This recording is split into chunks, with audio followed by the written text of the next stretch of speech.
sou, de onde eu vim e o que, afinal de contas, eu estou fazendo aqui? É com esses questionamentos dos pré-socráticos que iniciamos mais essa edição do programa Grafocons. O Grafocons é um programa da TV Cognópolis que visa valorizar a literatura conscienciológica e os seus respectivos autores. Você, nosso estimado espectador, já deve ter observado que estamos num trabalho de resgate das obras de autoria do professor Valdo Vieira, que é o propositor das ciências projeciologia e conscienciologia. Dessa vez, o protagonista, a obra que vai protagonizar o nosso diálogo é Nossa Evolução. E para dialogar sobre o Nossa Evolução, nós trouxemos mais uma vez, esticamos o tapete vermelho para essa consciência fora de série, que nos ajuda demais, tanto na expansão da ciência projeciologia e conscienciologia nesse planeta, como no processo de desassédio e uma assistência fora de série com os voluntários ou com os intermissivistas que estejam chegando à neociência pela primeira vez. Professora Malu Balona, seja muito bem-vinda a mais essa edição do programa Grafocons, professora. Muito grata, Isabela, um pouquinho menos, mas tudo certo, tudo bem. Em prol dessa chegada dessa juventude toda, que eu tenho assim, a maior satisfação em receber, e vale tudo, vale apresentar qualquer coisa. Então, a ideia de colocar esse livro, Nossa Evolução, e a ideia da Grafocons e da TV Cognópolis de criar essa série especial com editoriais do professor Valdo Vieira, ou seja, os lançamentos, as publicações dele, e os livros chamados livros de entrada. Isso é muito importante. O que é o livro de entrada? É aquele livro que atende a uma expectativa da pessoa que está chegando perto de nós agora. Então, esse livro, com essas perguntas que a Isabela colocou, quem eu sou, o que eu sou, de onde eu vim, o que eu faço aqui, para onde eu vou? Esse livro, Isabela, ele foi escrito pelo professor com muita facilidade e até rapidez, porque nós reclamamos com ele, professores daquela época, os docentes pioneiros, que o aluno precisava de um livro introdutório. Embora nós tivéssemos o Projeções da Consciência, que é um livro teórico prático, né, com bastante informação e dicas para um projetor, mas e aquela pessoa que estaria conhecendo a projeciologia ou a conscienciologia pela primeira vez, apresentada pelo Projeções da Consciência? Ele precisava de ter um encaminhamento. Então, o professor justamente utilizou a técnica da pergunta, né, maêutica, do mesmo modo que ele viu a parte filosófica aqui, com as perguntas mais comuns das pessoas. Então, ele utiliza perguntas e respostas. Então, um livro, como ele diz, despretensioso, mas de uma praticidade e de uma ajuda inestimável àquelas pessoas que estão chegando agora pela primeira vez. E ele já começa, o que é a conscienciologia? A primeira pergunta é ele que faz, e ali ele responde, sempre com 1 ou 2 parágrafos, no máximo, numa linguagem acessível, sem baratear a ciência complexa, que são tanto a projeciologia, cujo objeto de estudo é a projeção da consciência lúcida, quanto a conscienciologia, cujo objeto de estudo é o agente da projeção, que é a pessoa, a consciência, a identidade, a personalidade. Então, é uma satisfação poder falar para esse livro, indicado para tanta gente que já conectou essas ideias pela primeira vez, e com uma linguagem bem acessível. Como você vê, eu tenho aqui a primeira edição, que é a original de 1996. Então, a partir de lá, já saíram muitas outras edições, sempre com aquela característica dos livros de conscienciologia, cujos autores doam os direitos autorais, patrimoniais, de modo completo e integral às editoras que publicam os livros de conscienciologia, para que outros autores também possam publicar. Muito bom. Professora, o que me chama a atenção é a formação do público-alvo do Nossa Evolução. Por exemplo, se a gente já coloca o caráter filosófico explícito, isso quer dizer que são pessoas, o grupo ali do que forma o público-alvo, são pessoas que questionam, que saem do automaticismo para se perguntarem o que, afinal de contas, elas estão fazendo com o tempo delas. Ou seja, é uma literatura oportuna em todas as ocasiões, em todos os momentos, para aquelas pessoas que realmente querem deixar o automaticismo de lado e pegar as rédeas da evolução. Correto, professora? Eu vejo da mesma forma, Isabela, porque há um momento que a pessoa chega que é inevitável, pode acontecer em qualquer idade, mas a pessoa pode chegar a, inevitavelmente, a pergunta: mas a minha vida vai ser igual a de todas as pessoas que eu estou vendo aqui, elas estudam, crescem, estudam, trabalham, se casam, têm filhos, depois os filhos saem de casa, vêm os netos, e a vida acaba e deve ser isso. Mas há pessoas que têm questionamentos fundos e críticas maiores ainda sobre essa questão, de seguir, como você chamou, dessa robotização existencial. Isso que deixa as pessoas obnubiladas, que elas levam a vida, elas não vivem, elas são vividas. E pode acontecer com qualquer pessoa, em qualquer idade, até na juventude, a questão da pessoa se sentir aqui deslocada, inadequada, não ter com quem falar, e ela dizer, eu sinto uma certa melancolia, porque eu não sei o que é que eu tenho que fazer aqui, eu devo ter algum propósito, mas eu não sei qual é, e vejo que a sociedade em geral não me oferece uma saída para isso. Nós chamamos essa condição de melancolia intrafísica, melim. Ela é um questionamento do sentido da vida. Tem uma expressão em francês, é raison d'être, perder a razão de viver. O que é viver? Eu vou viver para fazer o que todo mundo faz ao meu redor ou eu vim para cá com alguma outra coisa? Essa desconfiança, esse desconfiômetro da pessoa de querer saber um pouco mais, nós geralmente apontamos para quem estudou as disciplinas evolutivas antes de nascer. Nós chamamos essa pessoa de intermissivista, aquele que aproveitou o período entre uma vida e outra, intermissão entre uma vida e outra, para estudar certas características da evolução que podem ser modificadas para a pessoa se realizar mais cedo, mais jovem, e ela conseguir levar a vida humana com grande criatividade e sempre no limite dos desafios autoevolutivos, ou seja, ela está sempre se desafiando. Ela não espera a crise existencial chegar a ela, ela antecipa a crise. Então, a pessoa questionadora, intermissivista, ele quer não anular a crise nem escondê-la, mas ele quer antecipá-la. Então, ele vai perguntando. Dizem que perguntar não ofende e que perguntando se chega a Roma. Não sei se é um bom destino, mas de qualquer maneira é o que dizem. Ou seja, não perguntar não ofende. É aquilo que o público fala também. E o que eu penso que o pulo do gato dessa obra esteja no próprio nome. Pelo menos para mim, professora. Foi o meu primeiro livro de conscienciologia, mas assim, quando eu entendo que é nossa evolução, não minha evolução, meu nível de compreensão em relação à figura do outro e do contexto atual em que estamos inseridos é muito maior. Existe até a própria substituição da tolerância pela compreensão. Você passa a compreender que você está evoluindo, mas que todos estão evoluindo. É nossa, é para todo mundo, né, professora? É fato, Isabela, e outra questão importante aqui, que ele deixa bem claro. Nós evoluímos por esforço individual, porém, em grupo, tudo acelera. Então, é muito inteligente você ter questionadores da sua evolução e, ao mesmo tempo, você poder questionar a evolução alheia.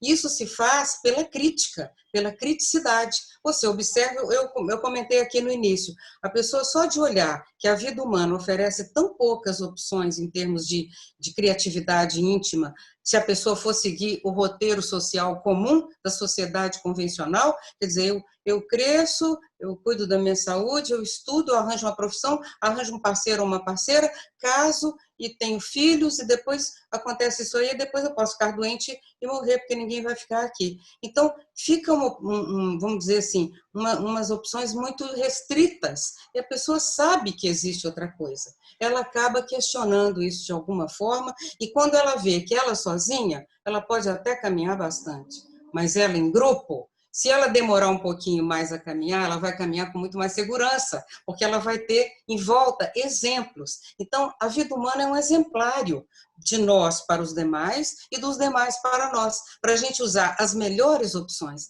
as melhores variáveis. E penso que justamente nessa obra, nossa evolução, como você bem abordou, é o coletivo que manda aqui, é a grupalidade que interessa, é caminhar todo mundo. Claro que cada um dando a mão para o outro. Há quem queira evoluir mais devagar, a gente tem que respeitar. É o direito inalienável à ignorância evolutiva. Não há nenhum problema com isso. Só que, quando a pessoa quiser caminhar, ela tem uma mão para puxar, para ajudar. E não é fazendo consolação apenas, é com esclarecimento. Isso é que é o mais importante. O melhor presente que você pode oferecer para alguém é a informação que a pessoa precisa naquela hora. Onde fica o hospital tal? Ali na esquina. Ela precisava de um hospital. Sem Ficou dúvida. claro? Então, chega um amparador e fala, pega esse livro aqui e vê, olha, nossas atitudes uns para com os outros apertam ou soltam os laços evolutivos em nossas relações mútuas. Você quer coisa mais importante do que isso? A maioria está atada, porque o desafeto ata. Então, a pessoa está atada nas relações familiares, patinando nas relações sociais, e quando ela vê uma luz no fim do túnel, ela fala, puxa, mas tem técnica para fazer isso. Eu não preciso me desgastar tanto. Então, é isso que a Conscienciologia tem oferecido. Eu falo que, além de uma ciência, é um estilo de vida, que você aplica em qualquer lugar, qualquer dimensão, qualquer planeta.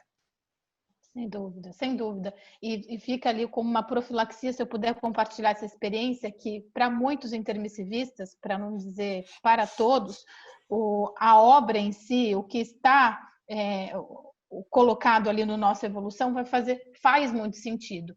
E é muito comum que entre o nosso grupo, nas pessoas que amamos, que nutrimos certa estima, que a gente tente fazer isso no início, né? Você está aí reconhecendo as ideias de ponta pela primeira vez. Você tente apresentar, mas de uma maneira, só o tentar, às vezes um pouco forçosa, para que outras pessoas também abracem o mesmo paradigma.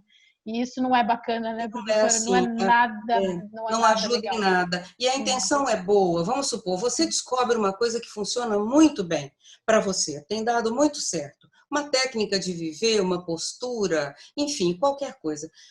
Você tem, no afã de querer ajudar o outro a também alcançar aquilo, a gente atropela a fase da necessidade dele. Ele ainda não manifestou aquela necessidade. Então, isso se torna o limite da assistência. O limite da assistência está onde o assistido está, ou a assistida. A pessoa não pediu aquela informação, quem precisou dela foi você. Então, nós não podemos impor a evolução a outra pessoa, mesmo com as melhores das intenções, porque a evolução é coletiva. Nós temos que esperar o ritmo de quem quer andar mais devagar. E isso não justifica atrasar o nosso. Dizer, não, eu não caminhei, eu não evoluí, eu não cresci, porque fulano ou fulana estavam perto de mim e não me deixavam. Não. Quem cria obstáculo para a nossa evolução somos nós. Nós criamos os obstáculos, ou nos deixamos levar por um ganho secundário, por uma outra situação, falta de posicionamento, às vezes a pusilanimidade, a permissividade de deixar as coisas erradas acontecerem conosco, ao nosso redor e com o nosso aval, ou com a nossa cumplicidade de alguma maneira. Então, isso é que cria problema para nós. Então, não há culpados no processo da nossa falta de evolução. Há coisas a aprender, há relações que nós vamos desenvolver. Então, obras, livros, são os grandes amigos da consciência, porque são ideias itinerantes, elas vão a qualquer lugar que você for. Então, isso não tem desculpa hoje para a gente não ter um manancial de informações que podem agilizar, tornar a vida humana mais positiva e, por que não dizer, mais feliz. Eu sempre abordo essa questão, porque à medida que os conflitos vão saindo de nós, sobre as nossas ações, as nossas vivências, as nossas convivências, nós temos um espaço íntimo mais adequado para o bem-estar.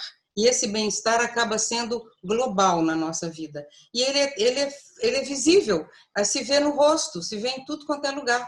Porque a pessoa fala, nossa, o que você faz? Qual creme que você usa?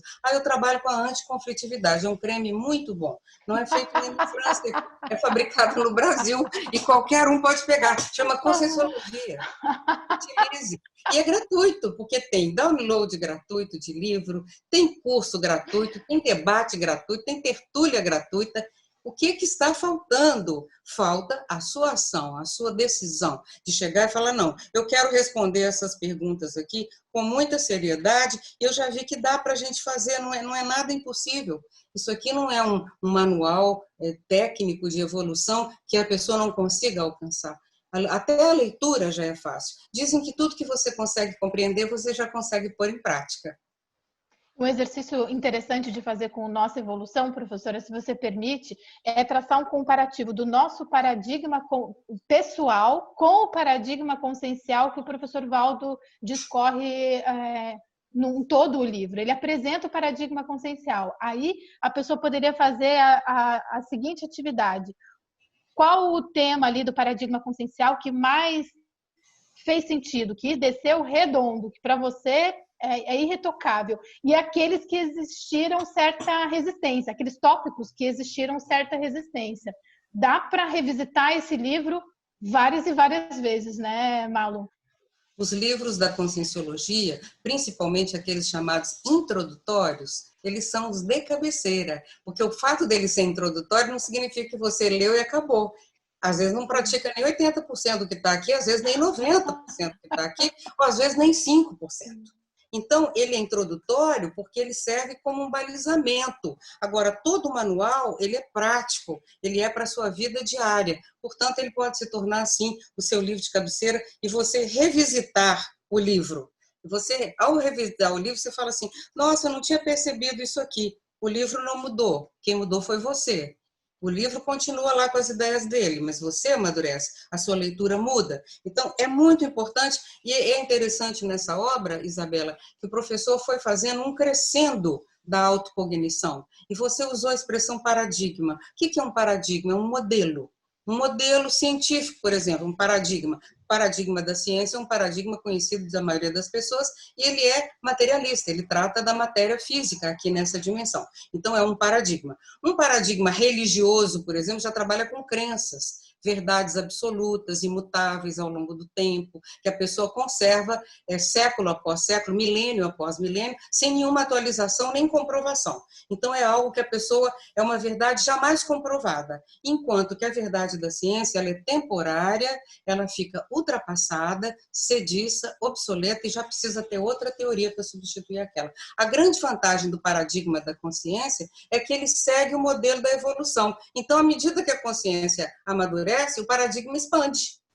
O paradigma vai aumentando cada vez mais, ele cresce junto com a pessoa, porque você fala, puxa, não tinha essa experiência. O paradigma da consciência, o consciencial, ele trata de variáveis como você ter vários corpos, você transitar em várias dimensões, da consciência ter uma única vida, porque ela nunca morre. Ora ela está aqui, ora ela está na dimensão extrafísica. E é uma vida só, única, permanente. Então a consciência tem uma vida permanente, mas várias existências físicas, ou seja, multiexistencial. E a questão da bioenergética, das bioenergias, as energias de vitalidade que a gente usa aqui nesse universo físico para poder sobreviver. Durante o sono, você dorme e o outro veículo mais sutil vai captar a energia de outros espaços, de outras dimensões, energias imanentes que servem para vitalizar a sua matéria física quando está aqui. Então, esse paradigma ele é super abrangente e ele vai se modificando ao longo da experiência humana.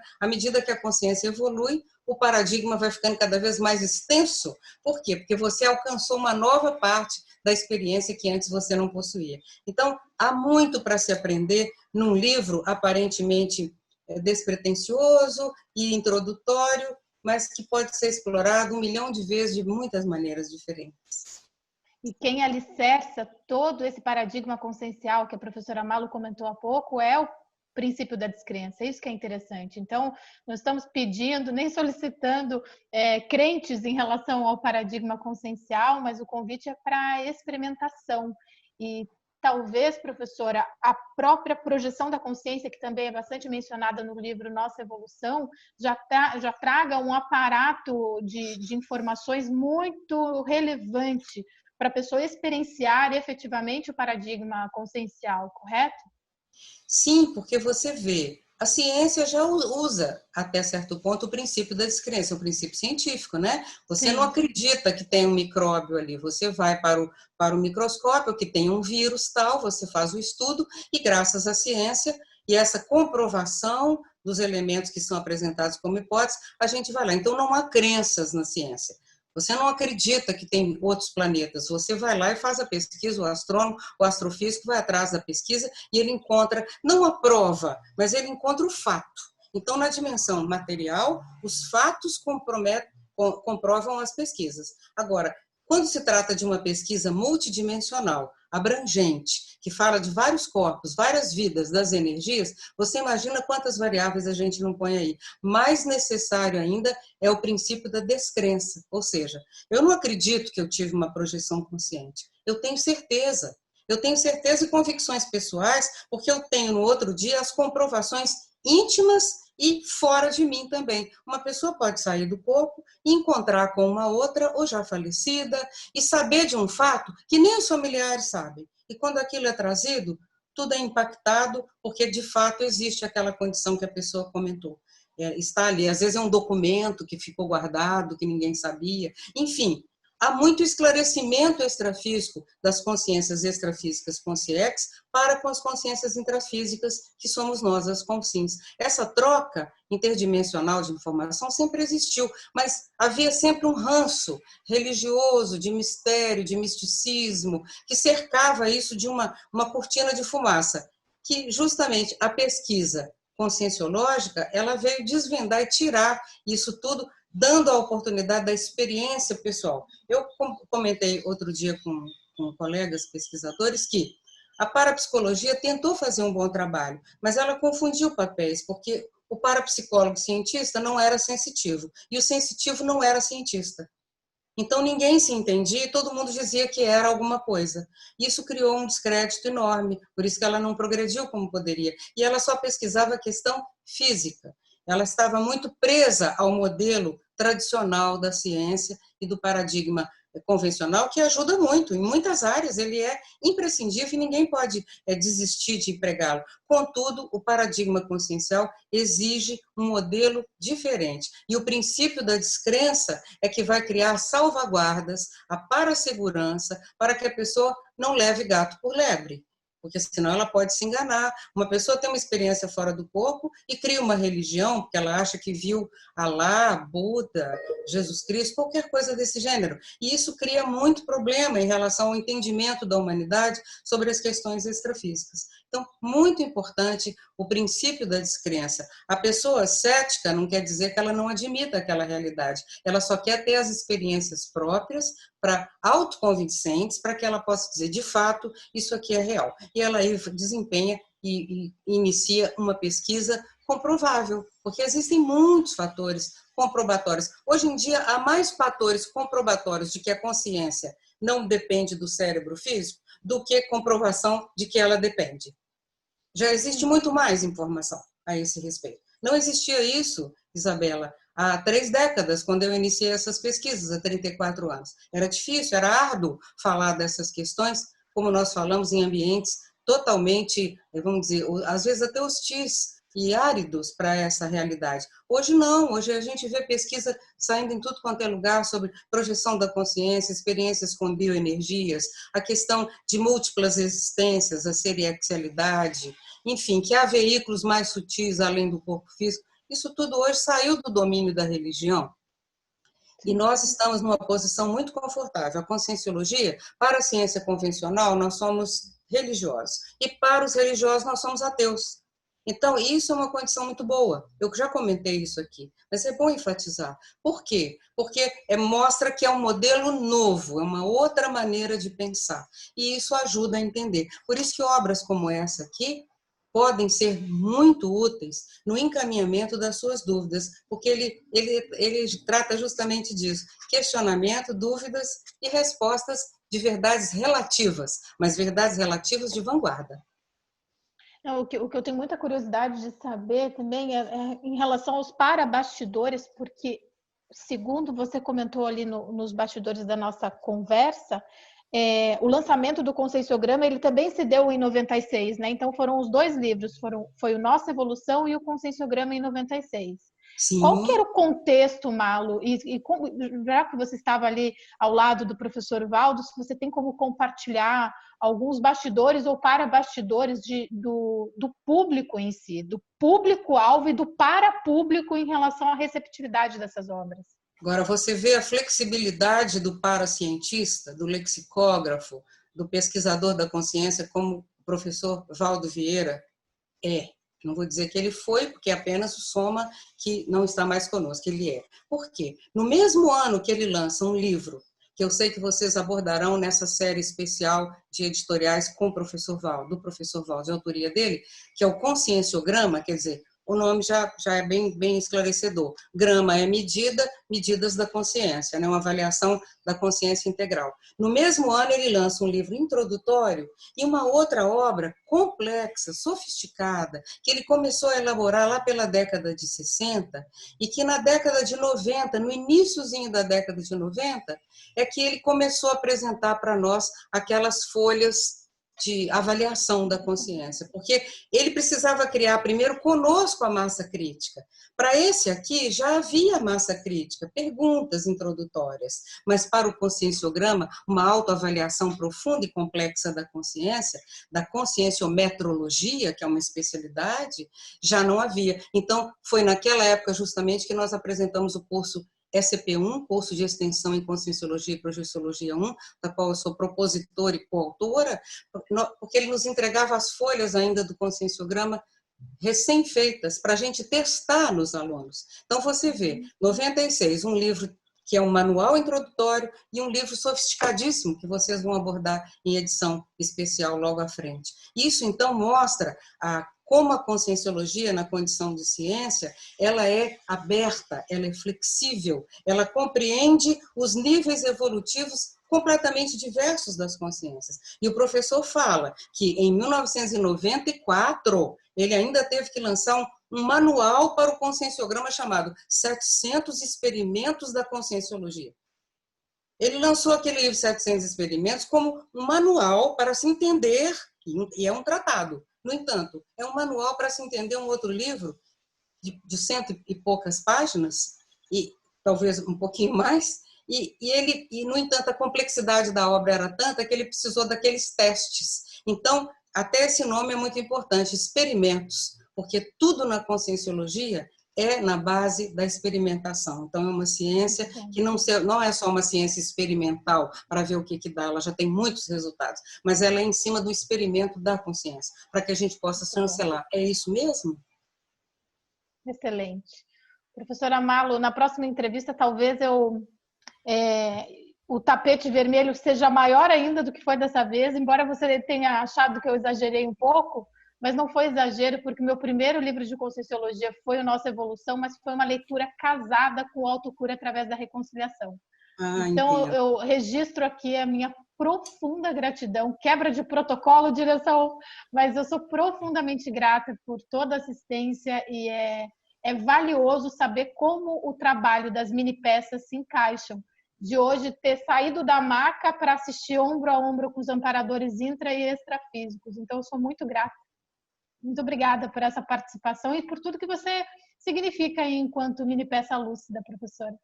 Eu penso que essa nova geração, que é a sua, que é a do Emmanuel, que é o produtor da TV Cognópolis, a Carol Bicalho, que também é apresentadora do Grafocons, enfim, essa geração que veio, se a gente puder fazer essa troca, os revezamentos existenciais nossos ficaram cada vez mais prolíficos e interessantes, porque é muito importante, quem passou aquela parte dá a dica, olha, aconteceu isso, aconteceu aquilo, foi desse modo aqui, não só para facilitar o caminho do outro, é para ele poder fazer as experiências dele com mais segurança. Se ele tiver mais segurança na hora de fazer as experiências, ele não vai precisar de passar pelos mataburros que a gente já passou. O professor Valdo dizia que no Tratado Projeciologia, ele resolveu colocar a biblioteca dele inteira lá dentro, porque ele falou, olha, eu tenho que, inclusive, ler e deixar os livros que vocês não vão precisar de ler, que não vão ajudar em muita coisa.